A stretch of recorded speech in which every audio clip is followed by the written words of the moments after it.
Disability Rights rally in the midst of everything that's going on. I also want to thank the governor and the legislators for remembering people with disabilities and making us a priority with all the difficult decisions, the budget decisions that have to be made. We just want to thank you so much.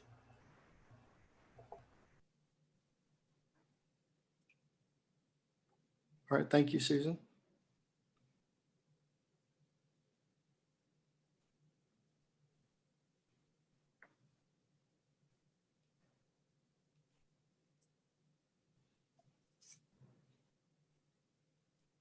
Who do we have next? The LeCan leader. Okay. For our LeCan leaders, who would like to start with your introductions? Hi, I'm Melinda Elliott. LeCan is the Louisiana Council's Advocacy Network. We're a grassroots advocacy organization. All of these people are part of LeCan. There's thousands of us across Louisiana who advocate for people with developmental disabilities and participate in Yellow Shirt Days. People know us by our yellow shirts. So these are all your LeCan leaders.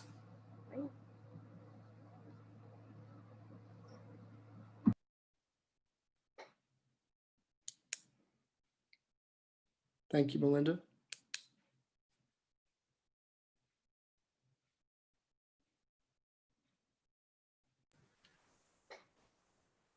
Next, Community Providers Association. Yes. Yes, hi everyone.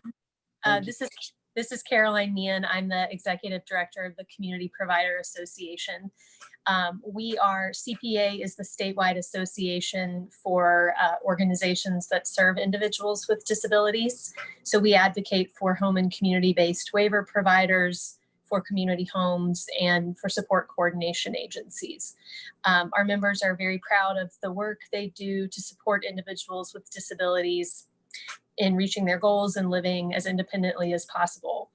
We're also very grateful to Governor Edwards and to members of the legislature for their strong support of these services. And we encourage them to continue supporting these services, particularly during this pandemic, which has hit everyone extremely hard. So on behalf of the CPA, thank you to the council for organizing this event. Thank you to the other partners for your outstanding work. And thank you to the advocates and families. Looking forward to hearing from you today. Thank you. Thank you. So Randall, we have Representative Zarang, who's the chairperson of House Appropriations Committee, who I saw joined us.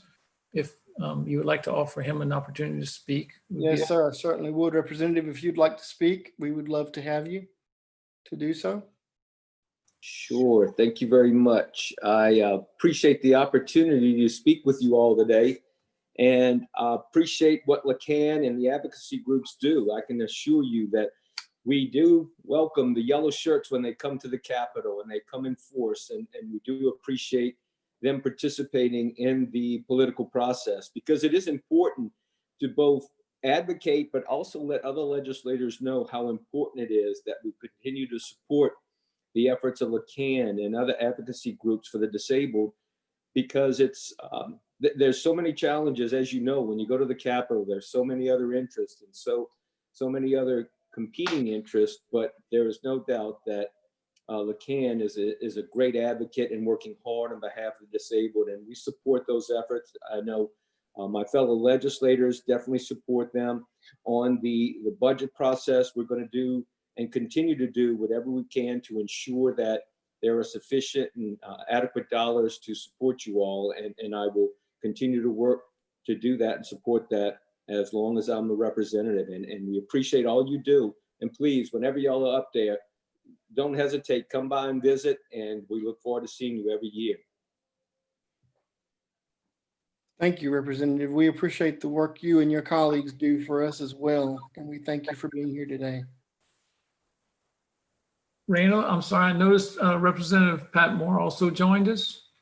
Yes. Representative Moore, if you'd like to speak, we'd love to hear from you.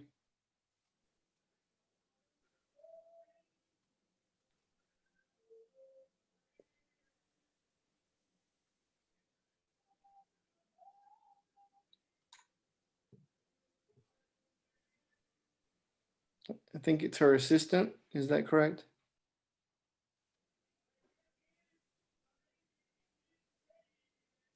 Yes, that's what I'm reading. Okay. Thank you. Thank you for being here. We thank Representative Moore for being a valued member of our community and the work they all do.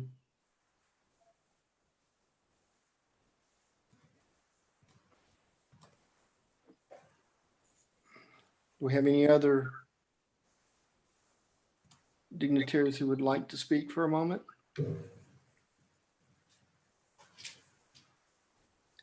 Well, again, we thank everyone for being here today, and we will do now a tribute to April Dunn. And I think that's someone who doesn't really need an introduction to this group. She was a friend to us all. And we're going to do a quick tribute to her for today's dedication, because today is dedicated to her and to her memory. Before I do that, let me thank all of you for being here, the FHF directors, Provider Association, our LACAN leaders, the representatives. Thank all of you for your attendance today. It is appreciated, and thank you for all the work you do for our community every day. We dedicate the 2020 Developmental Disability Rights Day to our beloved April Dunn.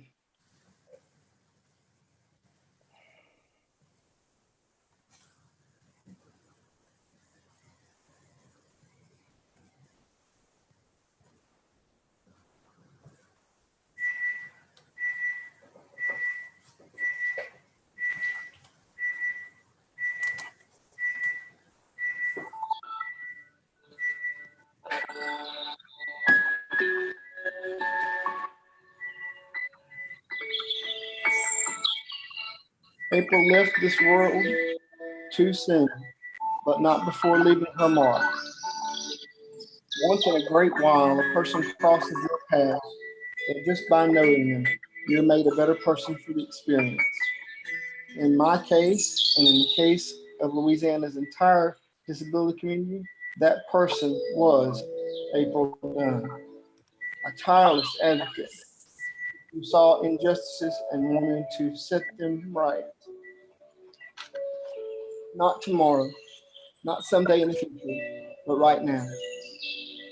She taught me to see not a policy or a law, but the people behind it, people who need it. As we forge ahead together, advocating for everyone with developmental disability to be part of the fabric of our community and society, we will always remember the leadership of our good friend, April Dunn.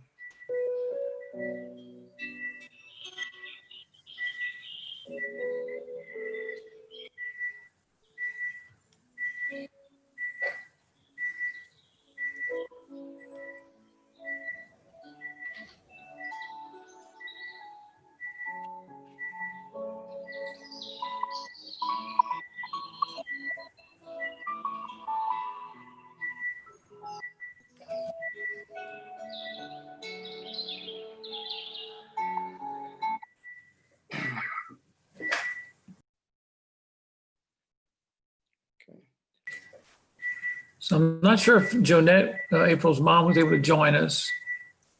I don't see her on here. So we can move on with the next segment. Okay. I'm here. Oh, hello. Thank you. Hi. Thank you, Jonette. Welcome. Thank you. That was a beautiful tribute. Thank you very much. Thank you for being here today. We're so Thank glad you. to have you. Would you like to say a few words?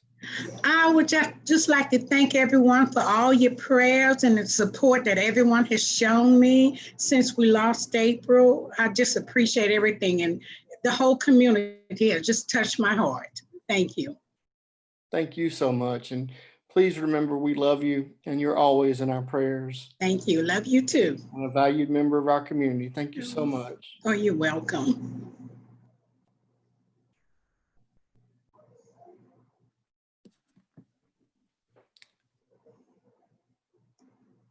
Okay.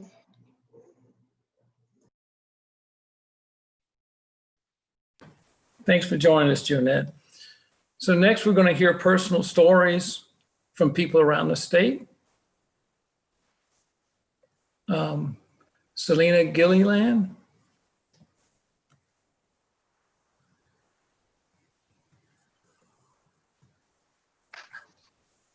Your microphone, unmute, please, ma'am. Thank you. Good afternoon. My name is Selena Gilliland, and I live in Pearl River, St. Tammany Parish, Region 9. My daughter, Maddie, was born with spina bifida, which is a lifelong diagnosis with a wide array of conditions within it. She receives ongoing care from numerous specialists throughout the state. She requires orthotic bracing, incontinence supplies, and medical equipment for use on a daily basis. Maddie will turn 11 in June. We do not have a waiver yet, but we hope to receive one someday. In the meantime, we are grateful to have received individual family supports in the form of diapers and incontinence supplies, as well as a medical chair for bathing. In addition, we could not be more thankful for the amazing programs that have helped Maddie to get to where she is today. Programs like Early Steps and Families Helping Families have been a phenomenal resource to us from the start and have supported our whole family. Please continue to support them as well by continuing to fund programs that have helped Maddie and countless others just like her. Thank you so much. Thank you, Selena. Bambi Polazzolo.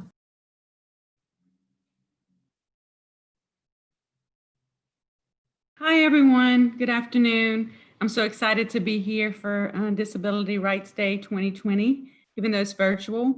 I appreciate everyone's participation and partnership. I am the Executive Director for the Governor's Office of Disability Affairs, and certainly want to extend well wishes from Governor Edwards, and sorry that he couldn't be with us today, but certainly a supporter of all of he's certainly a supporter of all of our issues. But the reason why I'm speaking today is because I am a mother of a 20-year-old son with autism, and just want to share a little bit about our experience with receiving services. And so just want to first off thank Families Helping Families. That was the first place I went. And so the funding that Families Helping Family Centers receive has helped to be that place where families can go and receive services. Additionally, thank the legislature and for our state for the funding of our waiver services. Chaz receives a now waiver. And I believe because of that waiver, we were able to really address many of his needs. And that is why this year he is graduating from high school with a diploma through Act 833, which was also an advocacy effort of this council. And also we're hoping this year that a bill passes that will name Act 833 after my colleague at work in the governor's office, as well as my colleague on the council, April Dunn, and we'll name that the April Dunn Act. And that means so much to me. It always brought me to tears every time I talk to April about it, thanking her for giving my son an opportunity, because without that legislation, he wouldn't have a high school diploma. And now this year he's going to planning to go to UL in the fall through the UL Life program. So there's so many components of the work that we do as advocates, and all of it matters. And just appreciate everyone who's on this call, everyone who works every day in our disability community. It matters to me personally, and I know it matters to all of you personally. So thank you, and appreciate all the effort to put this together today. Thank you, Bambi. Maria Caserta. Hi. I'm Maria Caserta.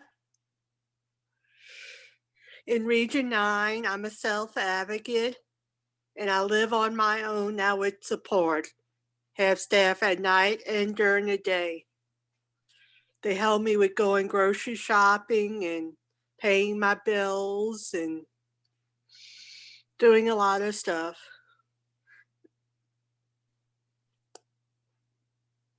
Yeah, and I have help to live independently.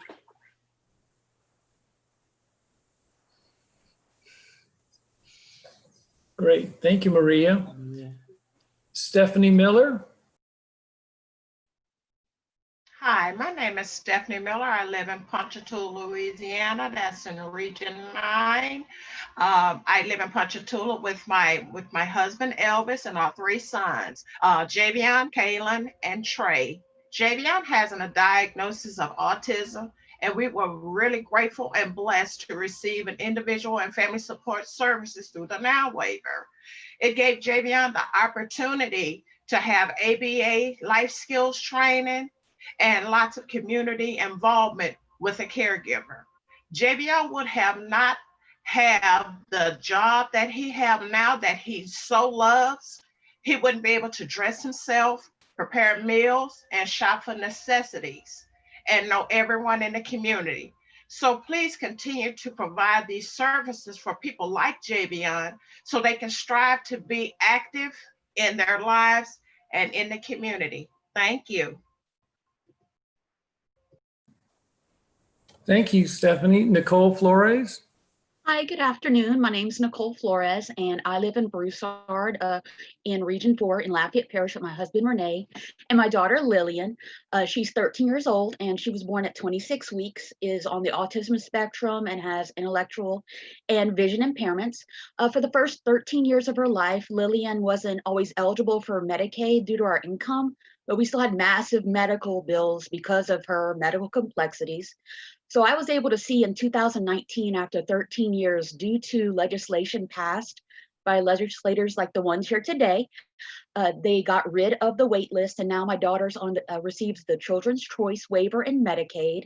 And I just wanted to thank our legislators for making it possible for Lillian to live her best life and getting the care she needs, and she can be able to grow and be part of the community. Our family no longer has to make the difficult decision between medical care and ensuring we keep a roof over our heads. So thank you, and please keep families like ours in mind as you continue your vital work in this session and beyond. Thank you, Nicole.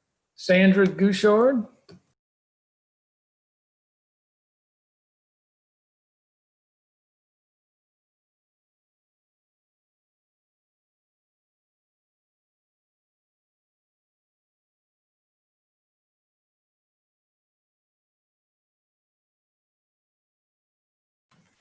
Sandra is not with us right now. So Dana Fullington.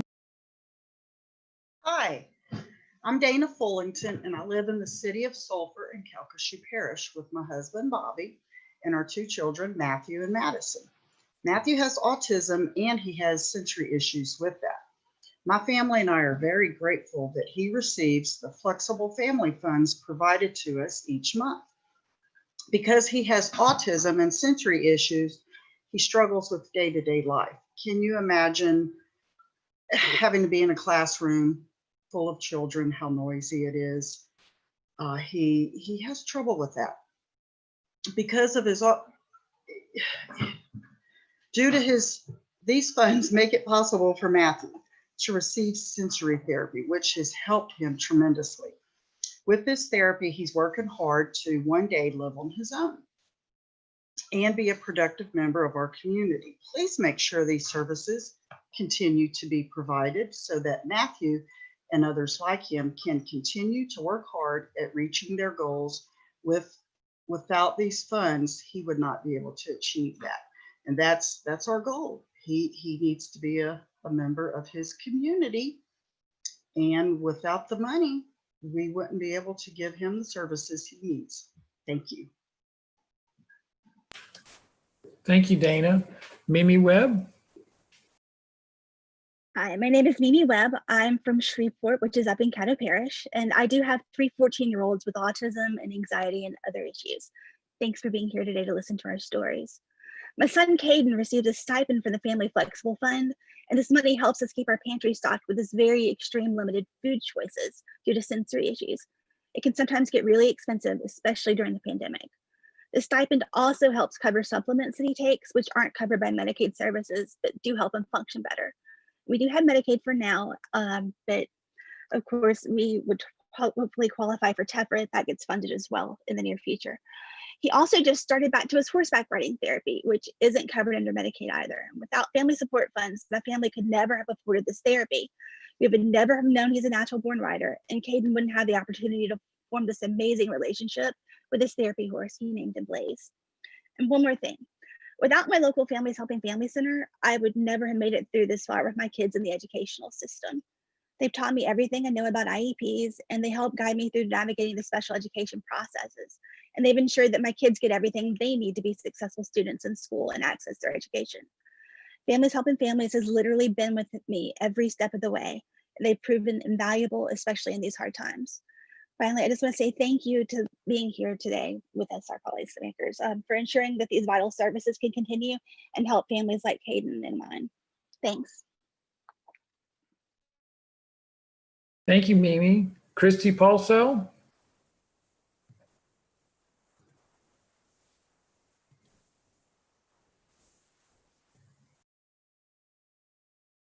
Christy, you need mic's on mute, please.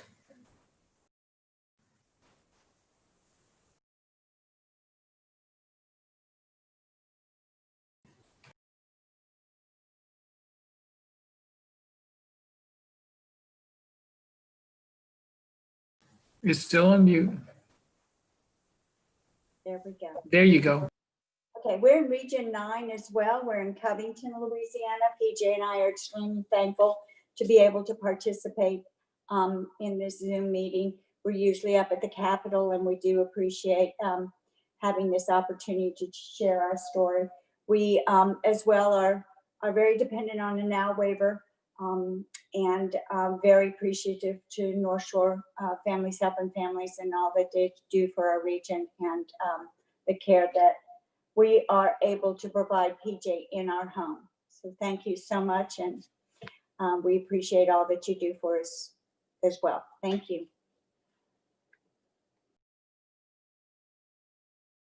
Thank you, Christy and BJ. Tommy Como. Hi, I'm Tommy Como, the new Region 2 leader for Lacan, and my wife Emmy also works for a nonprofit.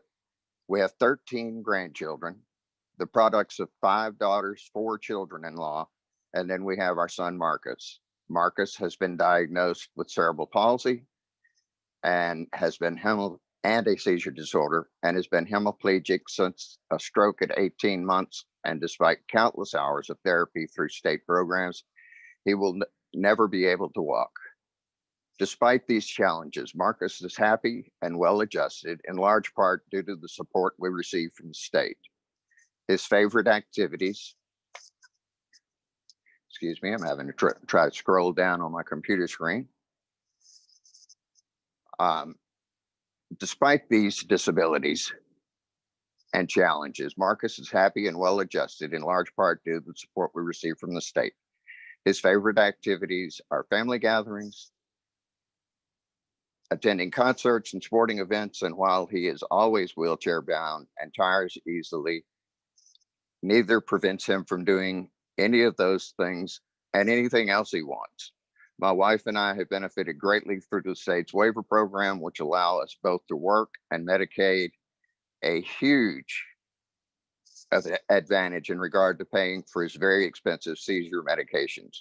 We are very appreciative of the state's understanding of the issues facing parents like us and for its continued support, especially to Governor Edwards and to the legislators. Thank you.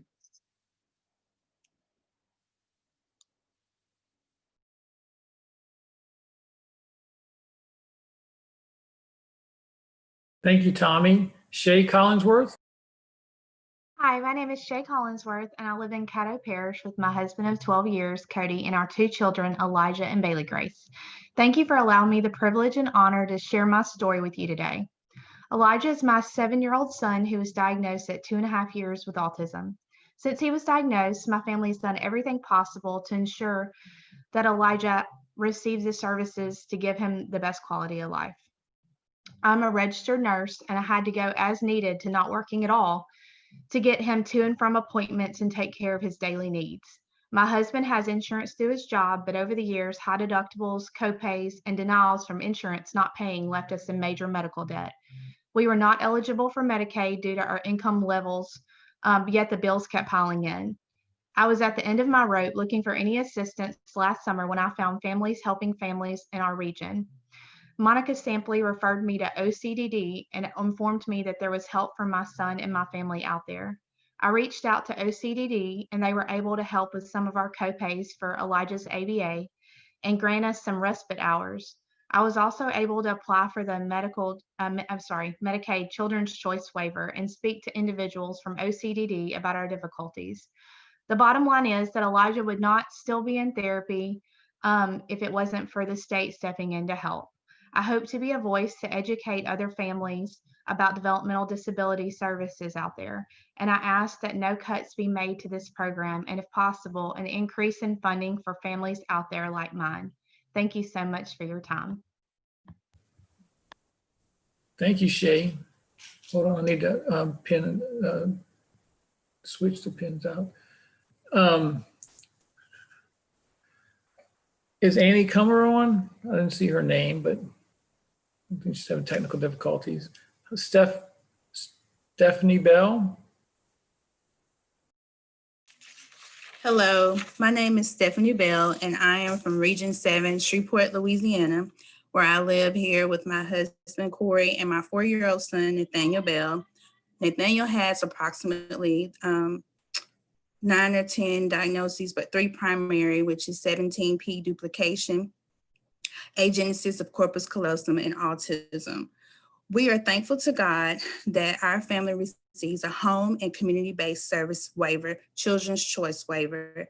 After accumulating an insurmountable amount of debt, we were granted this waiver after applying and reaching out to legislation. These therapies that he receives with the waiver, he has equipment that he's gotten, support coordination, PCS services, and I would like to say without these services, Nathaniel would not be able to attend his weekly speech, feeding, occupational, and physical therapy sessions, as well as his daily ABA sessions. Since our private insurance only covers a limited amount of sessions per year. Thanks to these therapies, Nathaniel is making excellent progress, like learning how to say words, using sign language, completing puzzles, riding his trike, following directions, and feeding himself, to name a few. Also, another important attribute of the home community-based services waiver is that our family has PCS services, which we do direct service workers through self-direction. And having that support for Nathaniel at church and attending family and community events helps keep him safe and allows him to be included just as any other child. We are so grateful also for OCDD here in Region 7, the Eastern Seals of Louisiana here, and also the great Families Helping Families in Region 7. They have been an awesome team for our family. I ask that you please make sure that all these services continue to be provided so Nathaniel and individuals like him can continue to develop and flourish. Thank you for listening. Thank you, Stephanie. Joe and Lisa Sane.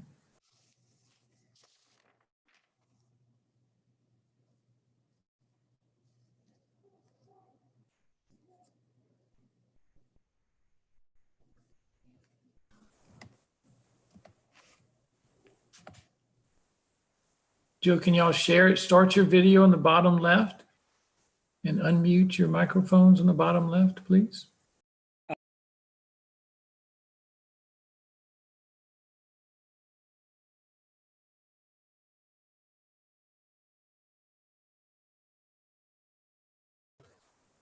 We'll come back to you.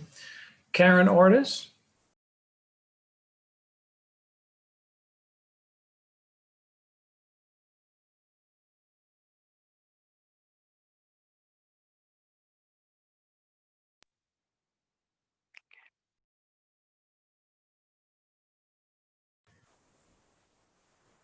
Karen.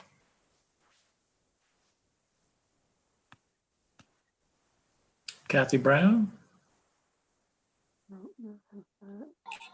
Thank you, Kathy. Hi, my name is Kathy Brown. I'm from Region 8 in Ouachita Parish. I want to first thank our director of our Family Help and Families, Stacy Guidry, for all her help, and our LeCan leader for Region 8, Constance Brown.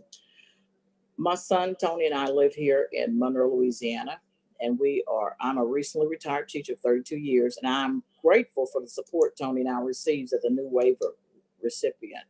He likes to be active and to meet new people, so he's always looking to get out of the house.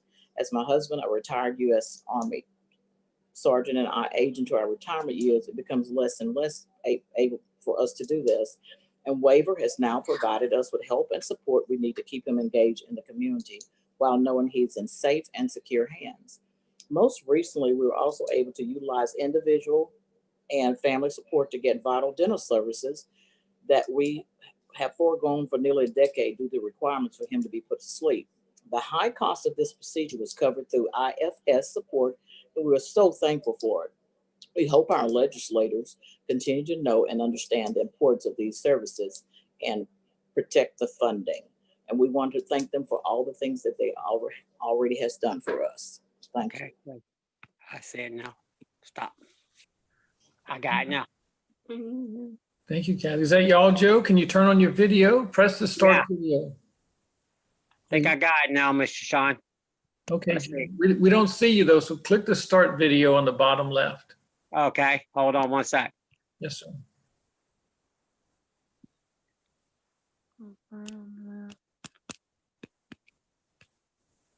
Shoot. Y'all can just speak without the video. It's just nice to see y'all. Okay, hold on one sec. Yes, sir.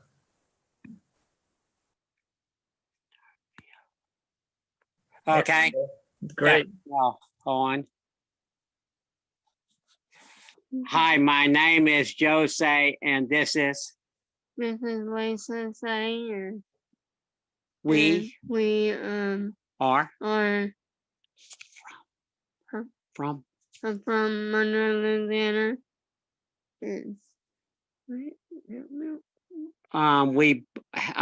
we both on the waiver services. With the help of waiver services, we have a direct support worker who helps us to live in our own home with our kids.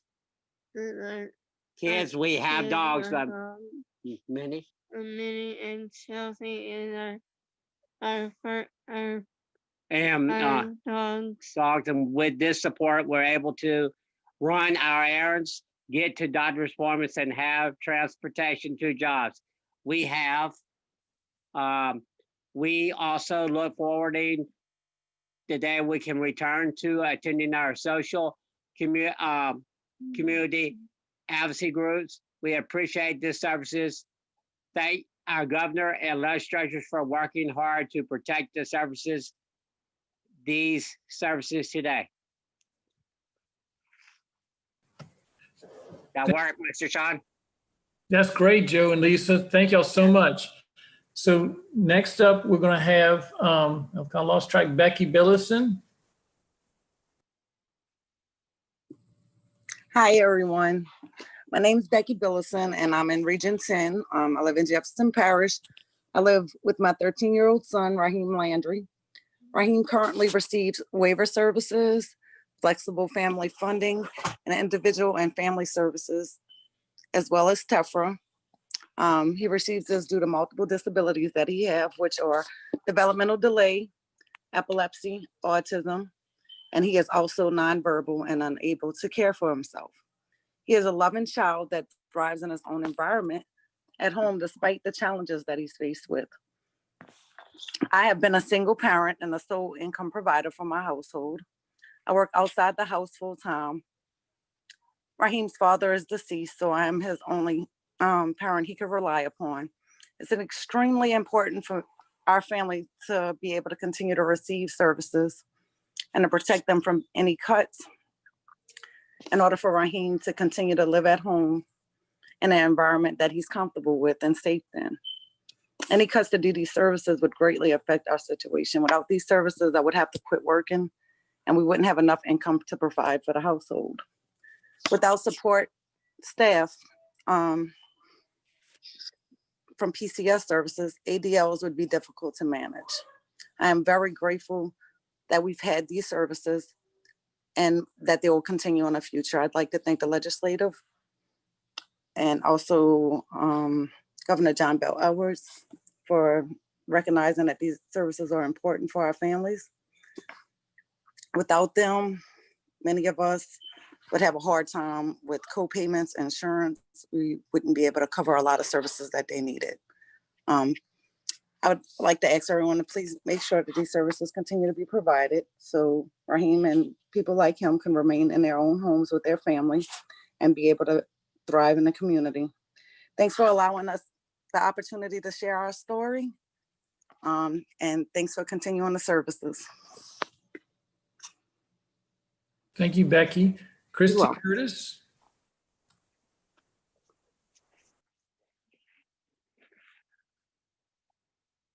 Hi, my name is Christy Curtis. I work for Families Helping Families of Acadiana. I'm a single mother of 3 amazing sons. My oldest son, Bryson, is diagnosed with Down syndrome and autism, along with several other diagnoses. He was on the waiver list for 8 years before receiving the waiver after being bumped up 2 years due to frequent eloping. He receives the Children's Choice Now waiver and has since benefited greatly from having a direct service worker to help monitor daily routines and activities. The waiver has made a tremendous difference in his life and our family's life. Families Helping Families has also made a great difference in our lives by helping educate and guide me through the public education system. Thank you all for supporting and advocating for people with disabilities, especially those who cannot speak or advocate for themselves. Your efforts do not go unnoticed. Thank you, Christy. Is Liz North with us today? Elizabeth, there you go. Hi. Hi, my name is Liz Knopf, and my son Jimmy has autism. He currently has the Children's Choice Waiver and Flexible Family Funds, as well as the School Choice Program. I live in Jefferson Parish, and I'm also a speech language pathologist. Thank you for the opportunity to share our story. My son is a sweet, loving, and kind teenager. He loves his stuffed animals and his 2 little sisters. He is autistic. He has been to 7 schools in New Orleans because several could not accommodate his needs. Talk about heartbreak. I don't think my heart will ever stop hurting because of the rejection that he has felt. We are strong, and we have now found a wonderful school where he is happy and will attend high school. The relief that I feel is unexplainable. Although my son is my heart, I need help with him. I want to do it all because I love to be with him, but sometimes it's just too much. As a speech language pathologist who happens to specialize in autism, I know countless parents who are in the same boat as me. For our mental health, we need a break. Even on this break, we will still be thinking and worrying about our child with special needs, but we still need the break. What about single parents? Divorce is more common with a child with a disability. They are strong, but they are struggling. I have treated many families who have multiple children with disabilities who find it physically impossible to get their basic needs met without help. These needs are not only education and social skills, but also paid toileting and feeding. We all need help. We need respite. Please do everything in your power to keep funding community and children's choice waivers. This also applies to long-term personal care services for adults. This help is just as important to adults, and some families will be so stressed and overwhelmed. You will not only save the children, you will save their families. Thank you for your time, and I trust that you will make the right decisions. We really appreciate all of your hard work. I know that you need to prioritize funds, which is extremely challenging even when your heart is in the right place. Please remember us when you do. We really appreciate the services that we receive, and please remember not to make any cuts for individuals with disabilities. Thank you. Thank you, Liz. Finally, we have Maria Evan-Johns. Good afternoon. My name is Maria Evan-Johns. Can you hear me? Yep. Okay. Just making sure. I live in Shreveport in Caddo Parish in North Louisiana. I'm a single parent. My daughter, Lexi, is 19, and she is diagnosed with autism and ADHD and some other, issues as well as a result of a brain injury when she was an infant. Right now, she's receiving personal care attendant funding, which without that, she would have almost no community interaction outside of, with doing family things. She's has some difficulty with social interactions. And so those funds allow me to pair her with different people in her life that she's comfortable with, that she can go do different things with. So her skill building is mainly through those interactions in the community with other people, doing things that normally we maybe wouldn't do as a family. So I think that without those funds, she would have even less skills than she does now. And so we're working on improving that and for her future, because she'll be a senior in high school next year, graduating. So I'm looking for other opportunities for her to expand her skills that she's going to need to be able to live independently, hopefully one day. So I would request that we continue funding for these really important programs that are available to my family as well as everybody else's family who have children with needs. Thank you. Thank you, Maria. I'll go back and see if Karen wants to join and share her story. Karen Ortis. You're on mute, ma'am. Thank you. There we are. Thank you. I live in Folsom with my two children, one 11-year-old son that has autism and other diagnoses. And we have been really grateful to receive the Children's Choice Waiver. Even after the 10-year wait, when the system was changed to a tiered system, we actually received a waiver shortly after that. Most importantly is the Medicaid card. Without that Medicaid card, our family would be in financial debt and burdened, and I don't know that I would climb out of that as a sole parent. We've had hospitalizations, ongoing ABA, and many therapies. And we've also utilized dollars that aren't a part of the waiver system. We have utilized IFS dollars through Florida Parish's Human Services Authority for additional needs that the waiver did not cover. Also, we started at 6 months with early steps, with OT, speech therapy, and physical therapies. And these therapies not only helped my son, but they taught me as a mother how to help him at the times that they weren't there. So he really excelled, and I really believe that early steps played a major role in those early years, that without that, he would not be the child that he is today. And of course, when we hit the school system, and even before, when I first got his diagnosis with autism, I reached out to Families Helping Families, and they were a tremendous resource, trying to guide me through the maze of services, and really worked as a one-stop shop for me as a new parent of this child with multiple illnesses, and especially the autism diagnosis that we really didn't get until 4.5. But yet we were treating other things. So Families Helping Families was key when we started in the school system, to be able to sit in an IEP meeting and understand what's going on, and the processes that the school system has in place that are necessary. As a parent, I really felt lost. So Families Helping Families had an educational liaison there that helped me through that. And also I continue to take part in their webinars and trainings to this day, because they're key not just for babies, but it's through life. The continuum of life is covered in what their services, the resources that they offer.